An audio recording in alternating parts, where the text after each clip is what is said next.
the city of Houston. Hey, everybody and its out potential. there. Welcome to Watch Your Point Overtime. Okay. Yeah, hey, man, we got to get into this. 1 hour was not enough for this crew this week. They're just, golly. their cup runneth over with commentary. What were you guys talking about? Okay, we were talking about the mayor of Dallas, and I would like to point out that in this civil war in the Republican Party, he was the great uniter for about 5 minutes, where everybody lifted their heads and said, "Welcome to the party," and then went right back to their Hold on, go ahead, Gary. Him joining the party is very significant. This guy is a future political star. People were saying when they thought he was a Democrat, this guy needs to run statewide. He's been a terrific mayor, is very popular.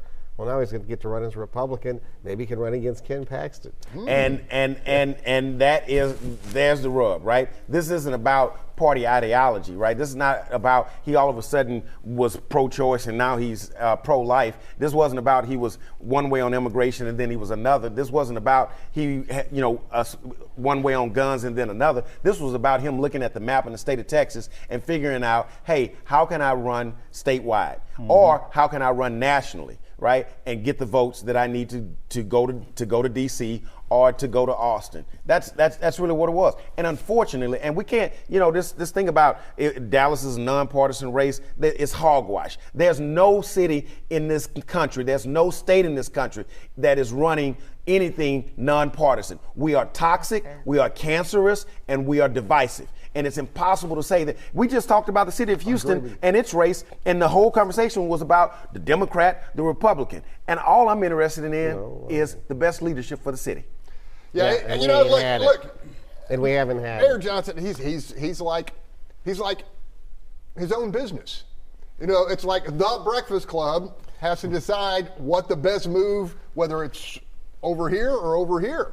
You've got to make calculated decisions about his future and your future as a businessman. Can I say something about his policy? I'm sorry, Sergio. Go ahead. His policies have been consistent. He is a mayor who has resisted calls to increase taxes. He's in favor of keeping taxes flat or reducing taxes. He resisted calls for the kind of defund the police calls, and he's extremely popular in Dallas, and it's because of his policies. His policies haven't changed, but I think, what he's saying, yes, there's some political calculus there for certain, and he is a rising star in the state of Texas.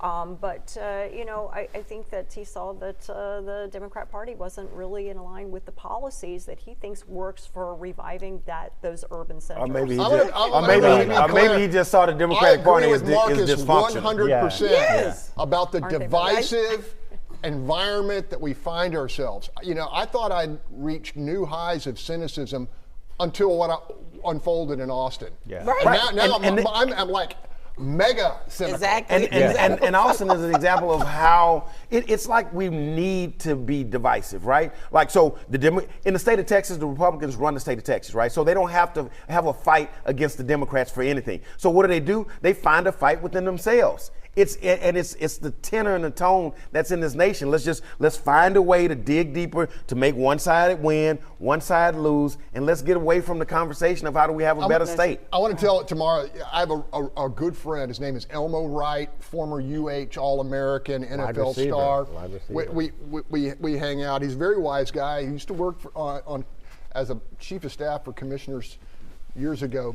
But he has this theory that the political extremism is related to endorphins, and the people get all fired up and pushing their agenda, and they get high, and that's why they keep doing it and returning to it. I thought it was a really interesting theory, and goes back to the division.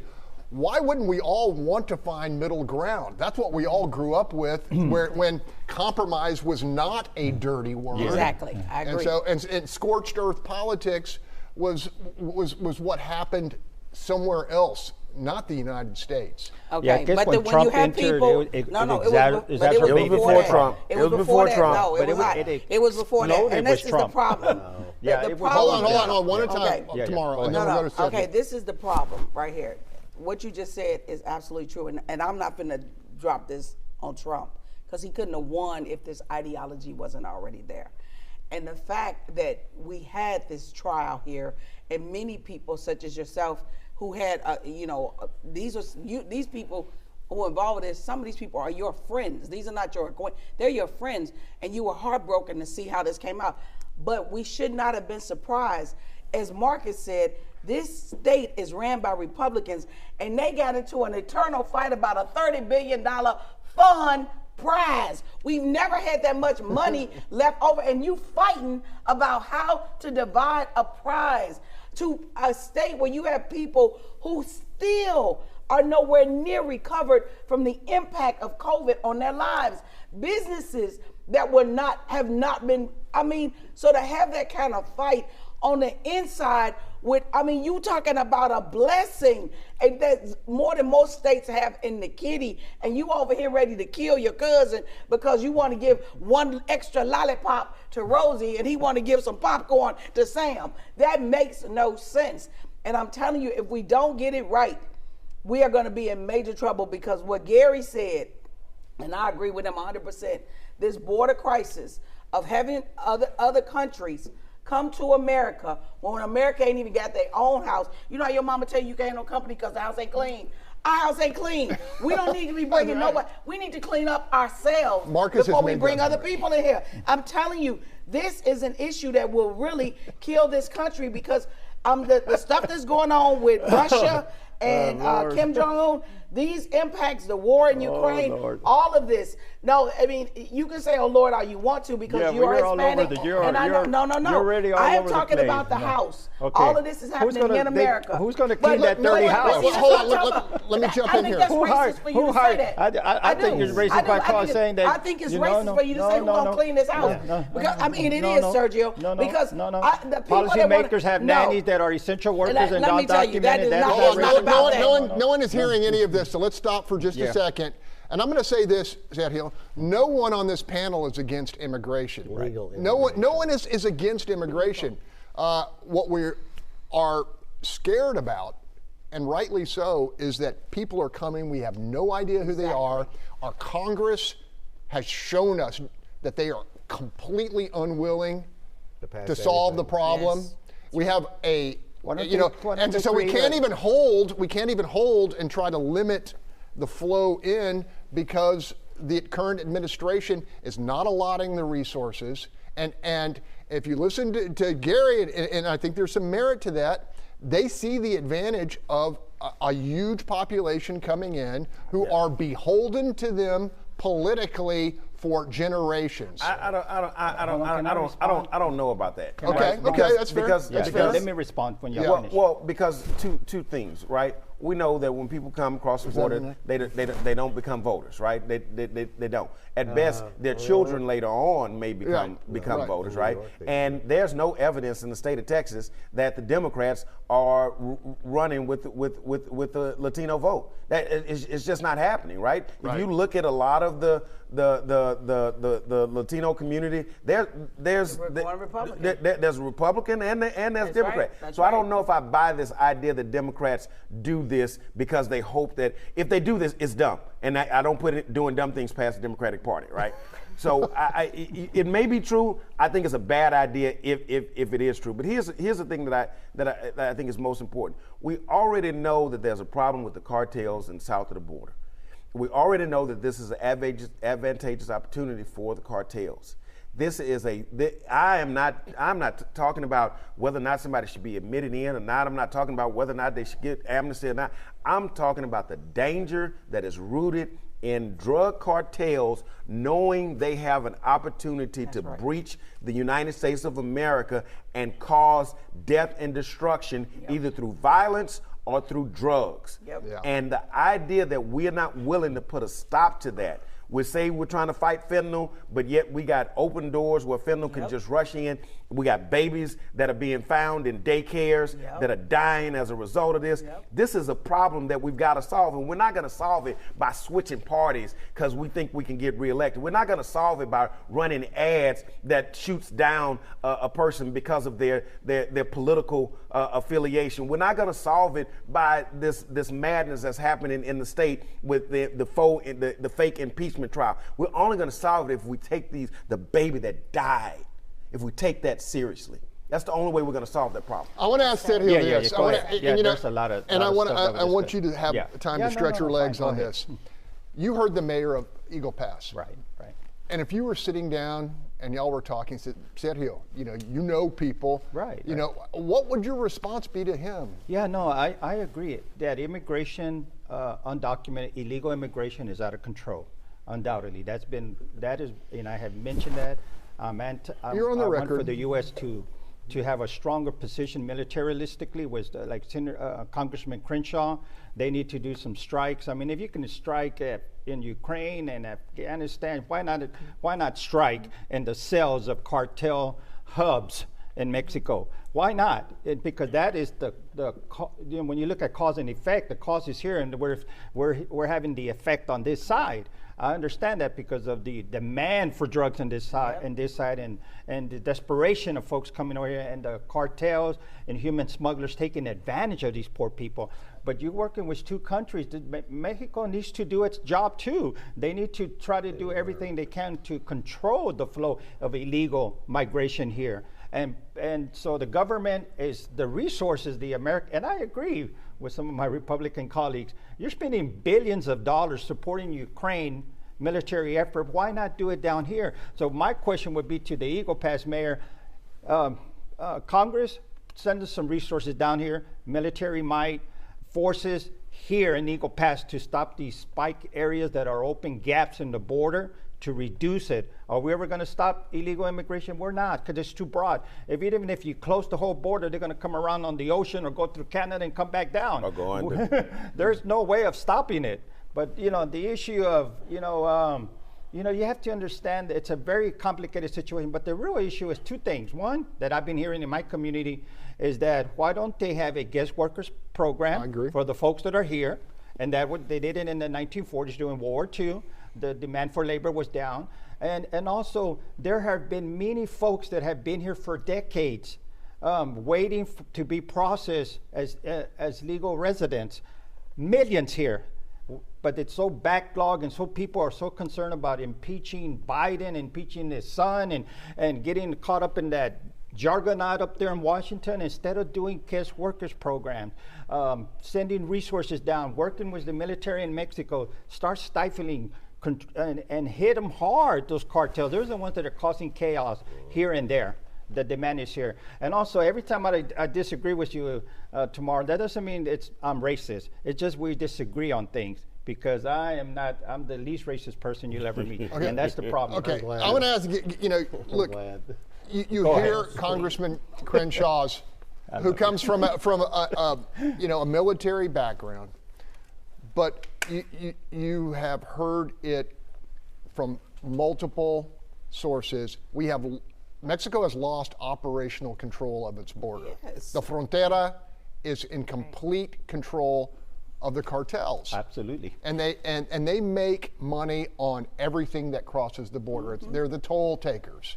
And unless if that's the source of the problem, at what point do they become an existential threat to the United States? Well, I think that Congressman Crenshaw is right. They are a threat to the United States, and I would agree that we probably need to deploy the military. But let's take a step back. Okay. As Tamara correctly pointed out, the border was much better under Trump because of Trump's policies. Mexico was cooperating. Hardly unproblematic. Not perfect. The wall was totally botched up the way that was handled, but because it should have been completed. But this administration are enablers. They have sent the message to the world. The back door to America is open. Come on down. It's not like we need these people for labor. We don't. We still have unemployment in this country, and we should have a robust legal immigration system. Absolutely, and I agree with Sergio. People have been here forever and been law-abiding. Give them a permanent residency. What are we doing? But instead, the message we send to the world is, forget legal immigration. You don't have to waste your time with that. You just come and walk across the border, pay your toll to the cartels, and you can be in America too. And the administration's idea is that Venezuela, which, by the way, Venezuela is moving to the United States. Yeah. The country is a failed country, but there are failed countries all over the place. And so you want to open the doors for the world, that's great. And we're going to have not 8 million, we're going to have 100 million people come here if you let this happen. And the character of this country is going to be ground under and destroyed. And by the way, the victims of this, think about this. The Democrats are always looking for the next group of victims they can help. Think about which community is going to take it in the shorts when they start taking care of all the illegals. The blacks. That's correct. I know it. All right, Holly, you know, That's wrong. you constantly have your radar on as we discuss this issue. What are you hearing? Why is action needed more now than, say, it was 6 months ago or 6 months before that? Yeah, I was thinking about this topic before the show, and you know, we've been talking about this on the show ever since I've been on for a year and a half, almost, I guess, 2 years now. Yeah. We talk about the failure for the two parties to come together and actually come up with a real solution, and ignoring what's happening. I mean, there's this disingenuous, talking points every campaign season, and then nothing ever really gets done. Mm-hmm. That being said, it is much worse than it was under the Trump administration. Trump, for all his faults, did have a more effective border policy than what we're seeing in place now.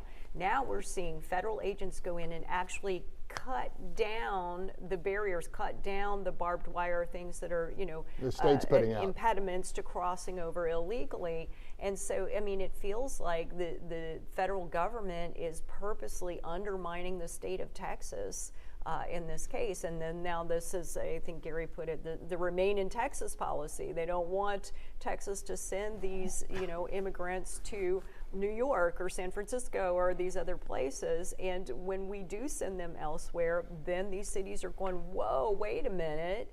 This isn't the, the storybook picture that we've been given of the immigration situation. Now we've got all these people who, need services. We don't know who they are. They haven't been health screened. We just went through this global pandemic where, we shut everything down, but, we don't know what it's coming across the border as far as a health concern. I would like to point out, too, that we're fully aware of who is transversing that border. Remember, was it the constable deputy that was murdered brutally? Was it last year or the year before? And I remember the day of the press conference, the police chief here in Houston saying, we're looking for this person near the border. They knew who he was. They knew he moved freely across the border. They knew he had a criminal history, and yet nothing had been done until he brutally murdered someone. Last, and then I got to switch gears on us. Go ahead.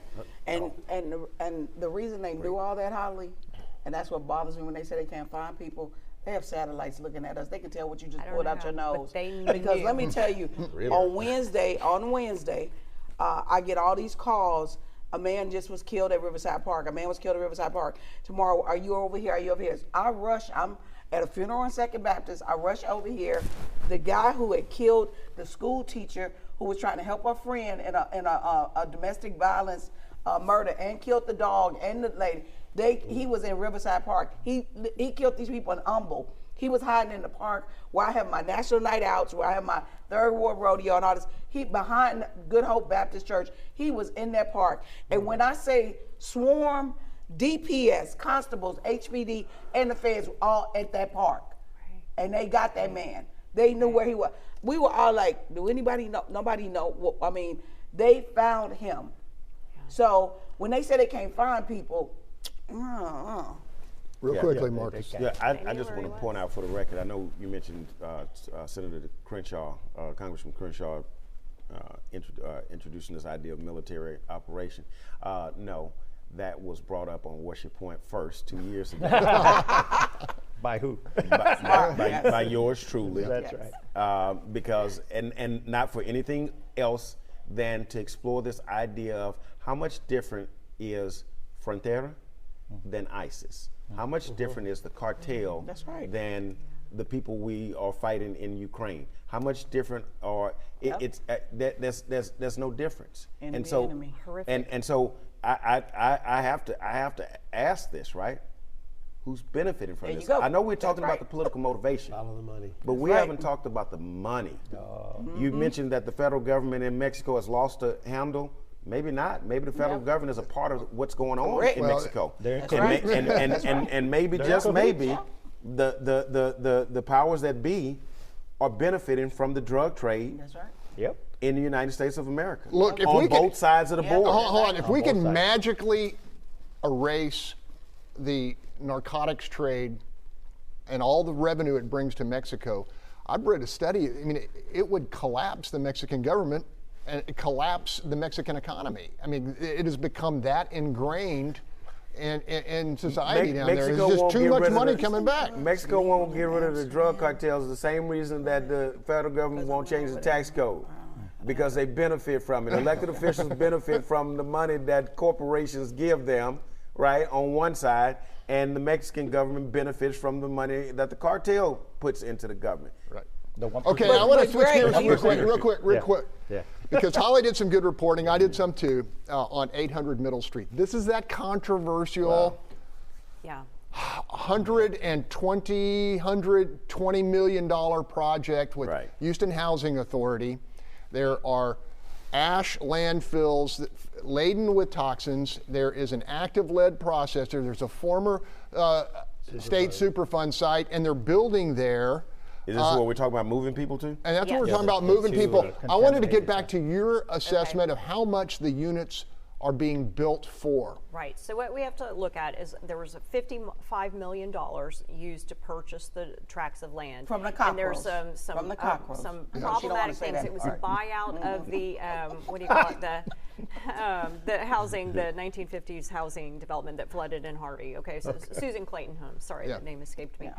So $55 million there. Initially, there were 3 tracts of land, and when they found out that one of those tracts of land was still heavily contaminated, HUD halted the sale in 2019, but then they reworked the sales to only have the tracts 1 and 2, but they didn't change the price. The price actually went up even after they dropped tract 3. So, but you know, fast forward to last December when they were constructing this storm line. The trench is on the tract where the housing will sit. This is where these soil samples are coming from. The individual who took the soil samples is cited in the report from TCEQ finding violations. He did not properly take the samples from the correct place. He did not properly handle the samples. He did not have the proper documentation. That's Mr. Macron, correct? Mr. Macron Grand jury. In Control Technologies. And that is who the city keeps saying, well, we're working with In Control Technologies has approved this property. Well, now the TCEQ is coming back and saying, you know, even with all these problems in the sampling, we're still finding these high levels of lead and other dangerous chemicals that are not safe for residential locations. So, here's the thing. You mentioned this in the earlier segment that TCEQ is now saying, right? Now saying, you're correct. The mayor. That segment started with the mayor saying, "What are we waiting for?" Right. Cancer. And the real question is, what have we been waiting for? Right? This has been going on. Let's go back. Let's go back. When I was running the streets of Fifth Ward as a kid, what were we waiting on then when we knew what was being done with the train with Union Pacific? What were we waiting on all the time, the decades since? What were we waiting on when this thing first came out?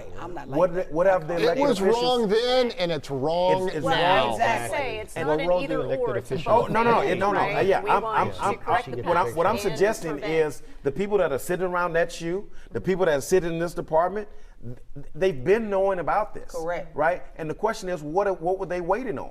Right. Elected officials are in an uproar now. Yes. But where was it 10 years ago? Where was it 5 years ago? Where was the outcry then? 2 years ago, this development, it stank then. No, but it stank long before that. I want to point out one other thing. Hold on. When they dug this trench for this storm drain, and they started pulling up what was visibly this black ash, this incinerator ash from the city's old incinerator dump. The construction crews did not halt and notify TCEQ within 24 hours as is required by law.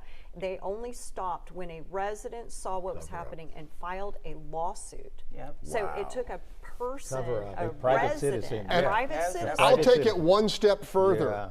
I think that federal authorities know about this, and I think that TCEQ's actions are being driven by the fact in a CYA type of deal Yep. that they better be on the right side of this, because this is not over. And now now they're getting on the right side. But Greg, I said that when we brought this up remember before.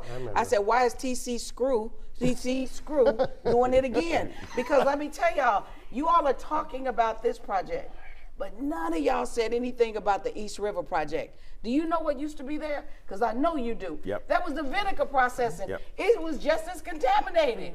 But nobody said anything on that. And that East River project is massive. It is massive. It is You know, massive in and terms look, of size and money. Look, I believe that if you can remediate land, I think you should. If you can remediate it properly, absolutely. Because where were these buildings put? In black and brown communities? Of course. And now that they're defunct and they're not there anymore, if you cannot remediate the land, how are they going to grow and improve? But you cannot continue to make risk for people. And I say again, this HUD city housing project is a dangerous one, just like the livable places that's coming up on Tuesday, where they're going to make it that there is no minimum size for housing. So on a 5,000 square foot lot, you can put 7 houses, and the city never puts in infrastructure. You talked about you're going to have flooding everywhere. We got to go. Thanks for joining us for Overtime. See you next week. Oh, we didn't get used.